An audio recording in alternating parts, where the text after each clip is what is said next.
तर नमस्कार विद्यार्थी मित्रांनो, मी धीरज ठाकरे तुमचं पुन्हा एकदा स्वागत करतो आपल्या डी-टी एज्युकेशन यूट्यूब चॅनलवरती.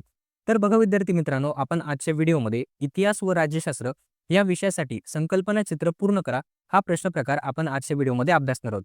तर बघा आजच्या व्हिडिओमध्ये या प्रश्न प्रकारासाठी कोणते प्रश्न तुम्हाला 2026च्या परीक्षेसाठी महत्त्वाचे असणार आहेत ते आज आपण आजच्या व्हिडिओमध्ये बघणार आहोत. तर बघा आजच्या व्हिडिओमध्ये तुमच्या पाठ्यपुस्तकामध्ये जेवढे पण संकल्पना चित्र दिलेले आहेत, त्यानंतर बोर्डाने दिलेल्या क्वेश्चन बँकमध्ये जेवढे पण संकल्पना चित्र आहेत आणि मागील वर्षी बोर्डाच्या परीक्षेमध्ये जे प्रश्न तुम्हाला या प्रश्न प्रकारावरती विचारले गेलेले आहेत, असे सर्व प्रश्न आपण आजच्या व्हिडिओमध्ये घेतलेले आहेत. त्यामुळे व्हिडिओ काळजीपूर्वक व शेवटपर्यंत नक्की बघा. तर बघा विद्यार्थी मित्रांनो, संकल्पना चित्र पूर्ण करा हा प्रश्न तुम्हाला प्रश्नपत्रिकेमध्ये एकूण 6 गुणांसाठी विचारला जातो. आता 6 गुण कशा पद्धतीने? तर बघा इतिहास विषयामध्ये प्रश्न क्रमांक 2 संकल्पना चित्र पूर्ण करा असा हा तुमचा प्रश्न असतो. आता बघा हा प्रश्न तुम्हाला 4 गुणांसाठीचा असतो. आता ह्या प्रश्न प्रकारामध्ये तुम्हाला 3 संकल्पना चित्र दिले जातात. त्यापैकी कुठलेही 2 संकल्पना चित्र तुम्हाला पूर्ण करायचे असतात. असा एकूण 4 गुणांसाठीचा तुमचा हा प्रश्न असतो. त्यानंतर राज्यशास्त्र विषयामध्ये प्रश्न क्रमांक 8ब मध्ये संकल्पना चित्र पूर्ण करा असा हा तुमचा प्रश्न असतो. आता हा प्रश्न तुम्हाला 2 गुणांसाठीचा असतो. आता ह्या प्रश्न प्रकारामध्ये तुम्हाला 2 संकल्पना चित्र दिले जातात. त्यापैकी 1 संकल्पना चित्र तुम्हाला पूर्ण करायचं असतं. असा एकूण 2 गुणांसाठीचा तुमचा हा प्रश्न असतो.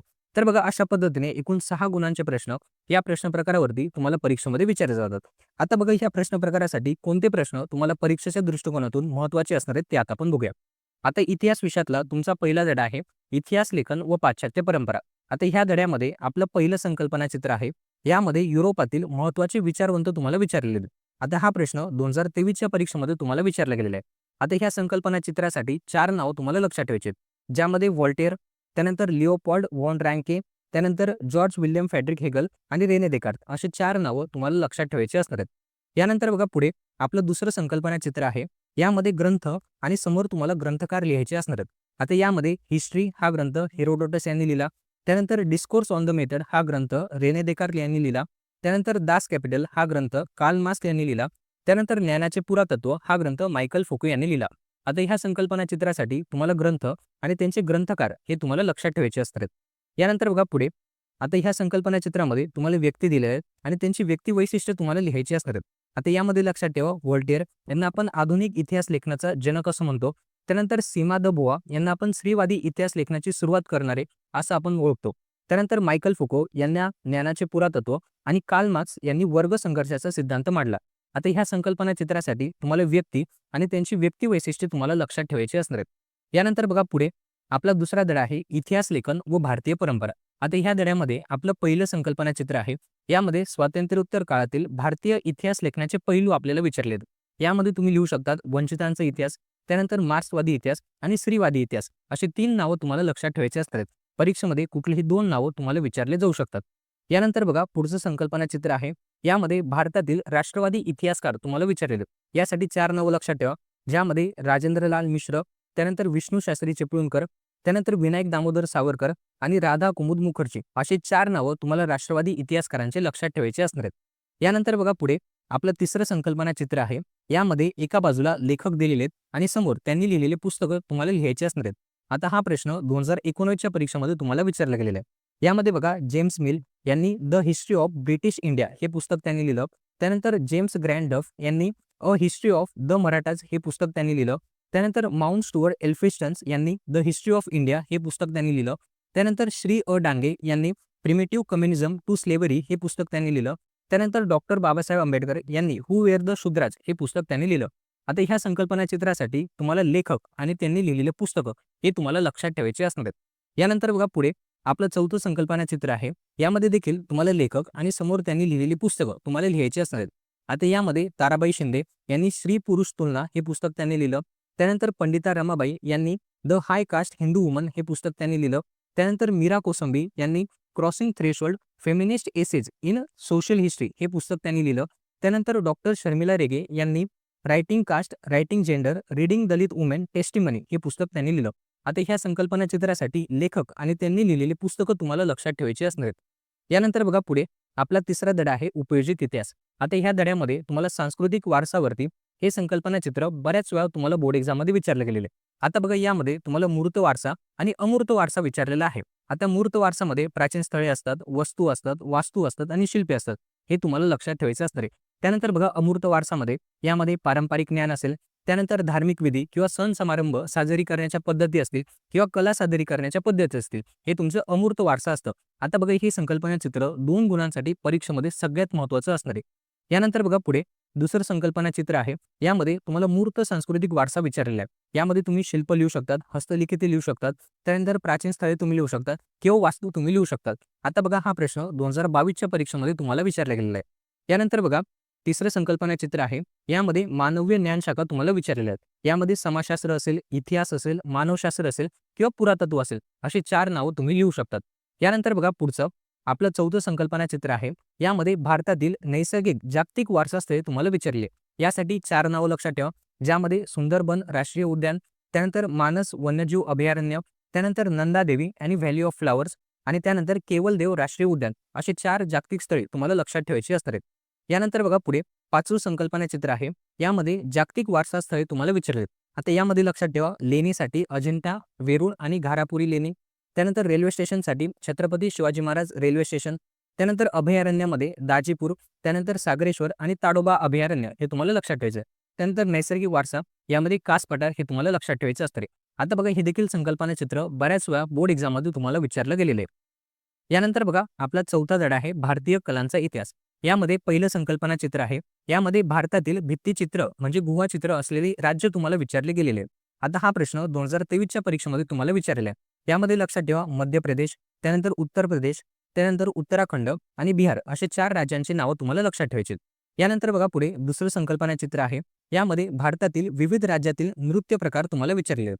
यामध्ये तमिळनाडूमध्ये भरतनाट्यम लक्षात ठेवा, त्यानंतर केरळमध्ये कथकली लक्षात ठेवा, त्यानंतर महाराष्ट्रामध्ये लावणी लक्षात ठेवा, त्यानंतर आंध्र प्रदेशमध्ये कुचिपुडी हा नृत्य प्रकार तुम्हाला लक्षात ठेवायचा आहे. आता हा प्रश्न 2019च्या परीक्षेमध्ये तुम्हाला विचारला गेलेला आहे. यानंतर बघा पुढे आपलं तिसरं संकल्पना चित्र आहे. यामध्ये भारतातील प्रसिद्ध ऐतिहासिक स्थळे तुम्हाला विचारले गेलेले आहेत. यामध्ये लक्षात ठेवा, दिल्ली जवळ कुतुब मिनार आहे, त्यानंतर वेळूरमध्ये कैलास मंदिर आहे, त्यानंतर कोणार्कमध्ये सूर्य मंदिर आहे, त्यानंतर बिजापूरमध्ये गोल घुमज आहे. आता हे 4 नावं तुम्हाला लक्षात ठेवायची असतात. यानंतर बघा पुढे आपला 5वा धडा आहे प्रसार माध्यमे आणि इतिहास. आता यामध्ये इतिहासाशी निगडीत प्रसार माध्यमे तुम्हाला विचारले गेले. यामध्ये तुम्ही सदरे लिहू शकता, अग्रलेख लिहू शकता, लेख, त्यानंतर दिनविशेष, त्यानंतर आढावा आणि बातम्या तुम्ही लिहू शकतात. यानंतर बघा पुढे आपलं दुसरं संकल्पना चित्र आहे. यामध्ये तुम्हाला एक सनावळी दिलेली आणि ती तुम्हाला पूर्ण करायची असते. आता यामध्ये लक्षात ठेवा, 1959 मध्ये दिल्ली दूरदर्शन केंद्राचे उद्घाटन झाले, त्यानंतर 1972 मध्ये मुंबई केंद्राची सुरुवात झाली, त्यानंतर 1982 मध्ये रंगीत दूरदर्शनाचे सुरुवात झाली किंवा आगमन झालं. यानंतर 1991 मध्ये भारतातील आणि भारताबाहेरील काही कंपन्यांना केबल तंत्राच्या माध्यमातून कार्यक्रम प्रसारित करण्याची परवानगी देण्यात आली. आता ही सनावळी तुम्हाला लक्षात ठेवायची असणार आहे. यानंतर बघा पुढे तिसरं संकल्पना चित्र आहे. यामध्ये स्वातंत्र्योत्तर काळातील वृत्तपत्रे तुम्हाला विचारलेले आहेत. आता हा प्रश्न 2023च्या परीक्षेमध्ये तुम्हाला विचारला गेलेला आहे. यामध्ये लक्षात ठेवा, केसरी आणि मराठा, त्यानंतर ज्ञानोदय आणि दीनबंधू, त्यानंतर प्रभाकर आणि दर्पण आणि बंगाल गॅझेट यापैकी कुठलेही 4 नावं तुम्हाला लक्षात ठेवायची असणार आहेत. यानंतर बघा पुढे आपला 6वा धडा आहे मनोरंजनाची माध्यमे आणि इतिहास. आता यामध्ये पहिलं संकल्पना चित्र आहे. यामध्ये कठपुतळ्यांचे प्रकार तुम्हाला विचारले आहेत. यामध्ये सावली, त्यानंतर हात, त्यानंतर दोरीच्या आणि लाकडी कठपुतळ्या तुम्हाला लक्षात ठेवायचे असतात. असे 4 प्रकार तुम्हाला लक्षात ठेवायचे. आता हा प्रश्न 2019च्या परीक्षेमध्ये तुम्हाला विचारला गेलेला आहे.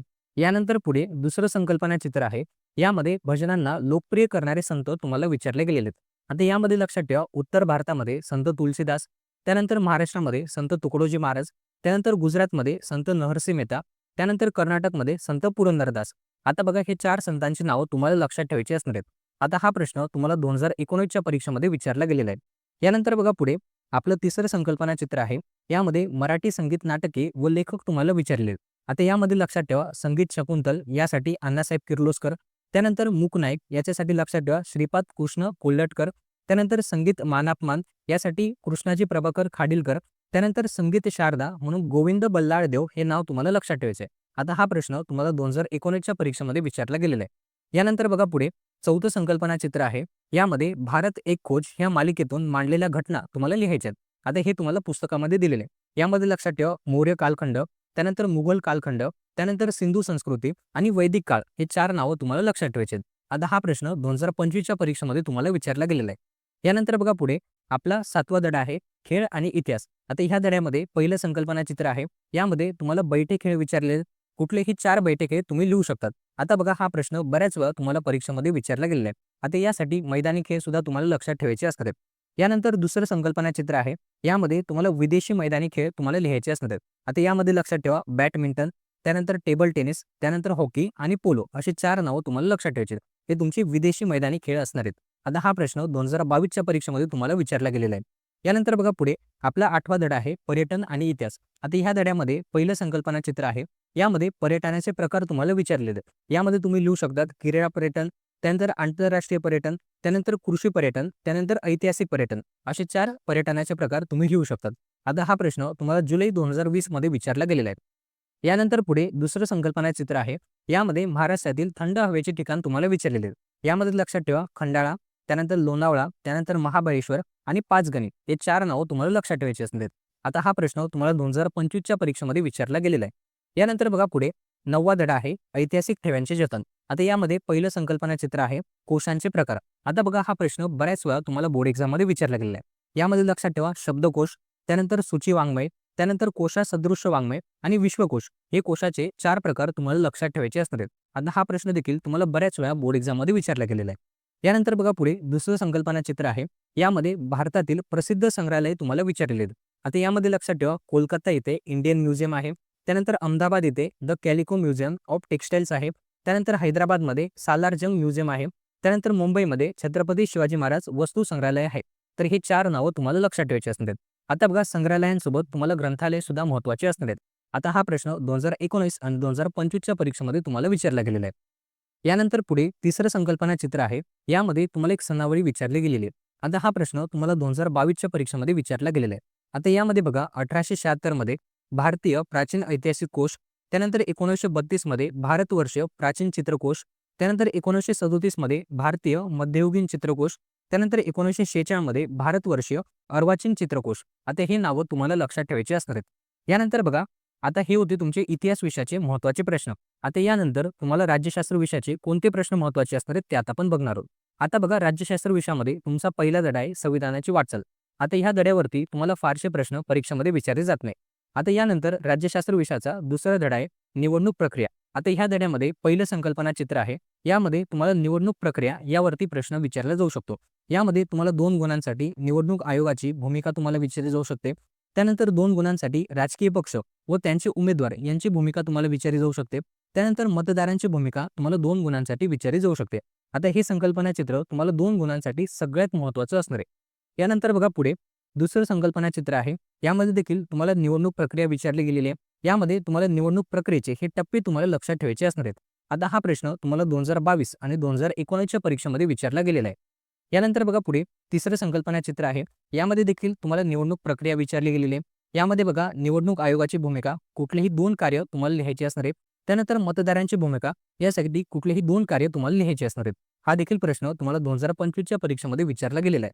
यानंतर बघा पुढे आपला तिसरा धडा आहे राजकीय पक्ष. आता यामध्ये पहिला प्रश्न आहे महाराष्ट्रातील प्रमुख प्रादेशिक पक्ष तुम्हाला विचारले. यामध्ये कुठलेही महाराष्ट्रातील 4 प्रादेशिक पक्ष तुम्ही लिहू शकतात. ज्यामध्ये तुमच्या पुस्तकामध्ये शिवसेना, राष्ट्रवादी समाज पक्ष, त्यानंतर शेतकरी कामगार पक्ष आणि महाराष्ट्र नवनिर्माण सेना असे 4 पक्षांची नावं तुम्हाला दिलेली आहेत. आता हा प्रश्न 2022 त्यानंतर जुलै 2022 आणि डिसेंबर 2020 मध्ये तुम्हाला विचारला गेलेला आहे. यानंतर आपला चौथा धडा आहे सामाजिक व राजकीय चळवळी. आता यामध्ये पहिलं संकल्पना चित्र आहे. यामध्ये भारतातील प्रमुख चळवळी तुम्हाला विचारल्या गेलेल्या आहेत.